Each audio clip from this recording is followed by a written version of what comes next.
So it's never too early to look ahead to next season. Caesars Sportsbook has the Chiefs as the favorites to win the Super Bowl next year. Kansas City coming in at plus 550 for the game that'll be played in Las Vegas. Only 7 teams have won back-to-back Super Bowl crowns, with the Patriots being the last to do so in 2004 and 2005. An extended look at the odds for next season around the league. We'll show you the top 10 teams. Despite not knowing who the QB will be, the 49ers coming in with the second shortest odds. They're sitting at 6-1. Eagles, the second team in the NFC, they're listed at 8-1. You got Brandon's Cowboys. How you feel about that 16-1 odd, Brandon? It's all right. It's all right. No love for my Panthers. No. Get in while they're low, though. Panthers are at 70-1, and then we round out the top 10 with the Dolphins. So the initial odds are out. We've, of course, got to bring in our guy, Emory Hunt. Emory, thanks for joining us. A lot of ways you can take what Vegas is saying so far out in advance. But when you look at it, who is your favorite to win the Super Bowl next year?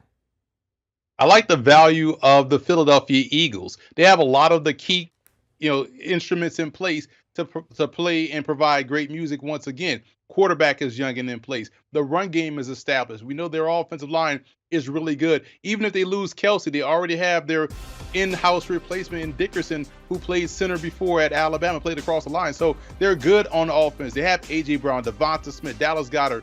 Don't worry about that. Defensively, they're going to have some opportunities to get better because they have 2 first-round picks. So this defense, while it was solid this year, kind of was a liability in the second half of the Super Bowl, can get even better. So from a value standpoint and where they are cap-wise and what they've done in the draft, you got to like Philadelphia.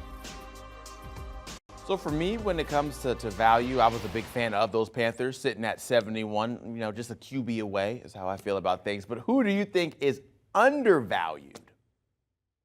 Well, there's a couple of teams in the AFC. Let's talk about the Browns. Hey, guess what? They get Deshaun Watson for a full season going into the offseason and into next year as a starter. They have Nick Chubb. They have all of these great pieces on offense already in tow. They have a great foundation. They have good pieces on defense as well. They'll get better. They have a great quarterback now going into normal offseason, normal regular season for him. So you expect the Browns to be better.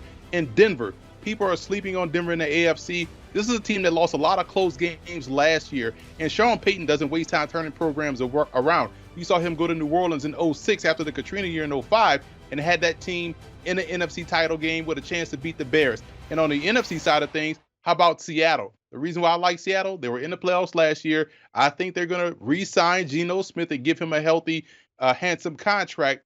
Defensively, they got to get better. But guess what? They have 2 first-round picks, so they can go strictly on defense up front, particularly on the side of the football. Brian Bresee is a guy I really like for Seattle, but I also like the fact that they can go address a corner. They can go many different ways with those 2 first-round picks on an already stacked football team.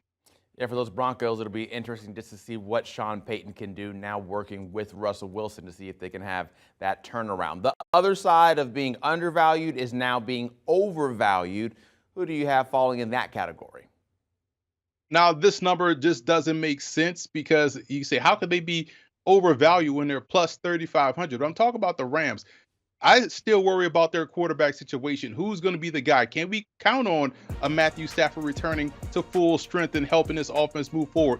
Are they going to re-sign Baker Mayfield, who plays solid for them down the stretch of the season? And if they do, what type of talent do you think he's going to be for the full 17-game season? On the AFC side of things, this one is interesting for me because I want to see what they do in the offseason and in the draft, and that's the Buffalo Bills at plus 650. The reason why, can they find a run game? Can they find someone they can hang their hats on to really close out these ball games and grind that clock out? Because that's been their issue the last couple of playoff appearances. They haven't been able to close out games. They haven't been able to run the football. And until that surfaces, they're still going to find themselves either losing in the wild card round or in a divisional round, because we've seen the AFC stack now. You look at Baltimore with Lamar Jackson. We just talked about Cleveland with Deshaun Watson. You got Joe Burrow in the AFC North. Pittsburgh is always a problem. We talked about the Chargers finally getting to the playoffs, and also the Dolphins you have to worry about if Tua stays healthy. So the Bills, for me, right now, until they figure out what they're going to do with their run game and find a run game, are a little bit overvalued in my opinion.